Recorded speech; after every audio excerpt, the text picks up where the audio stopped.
ભારતીય કોસ્ટગાર્ડે કચ્છ નજીક ભારતીય પાણીમાં પ્રવેશેલી પાકિસ્તાની માછીમારી બોટ અલવાલીને રોકી 11 માછીમારોની અટકાયત કરી છે।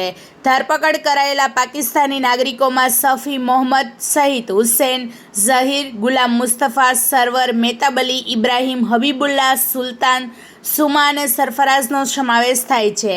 આ બોટમાંથી ખાદ્ય સામગ્રી, મોબાઈલ, આશરે 1000 પાકિસ્તાની રૂપિયા અને ડીઝલ મળી આવ્યું છે। જખોમાં વિવિધ સુરક્ષા અને ગુપ્તચર એજન્સીઓએ તમામની પૂછપરછ હાથ ધરી હતી, જેમાં કોઈ શંકાસ્પદ બાબત મળી નથી। પ્રાદેશિક જળસીમા પોરબંદર હોવાથી હવે આખી બોટ અને બધા માછીમારોને દરિયાઈ માર્ગે પોરબંદર લઈ જઈ મરીન પોલીસને સોંપવામાં આવી છે। અલવાલી બોટ આંતરરાષ્ટ્રીય જળસીમામાંથી 5 થી 15 નોટિકલ માઇલ અંદર ભારતીય પાણીમાં પકડાઈ હોવાનું જાણવા મળ્યું છે। અત્યારે પોરબંદરની એસઓજી ઓફિસ ખાતે તમામને લાવવામાં આવ્યા છે। રિપોર્ટર સિદ્ધાર્થ બુદ્ધદેવ, પોરબંદર। વધુ સમાચાર જોવા માટે અમારી યુટ્યુબ ચેનલને સબસ્ક્રાઇબ કરો અને અમારા ફેસબુક પેજ અને ઇન્સ્ટાગ્રામ પેજને ફોલો કરો।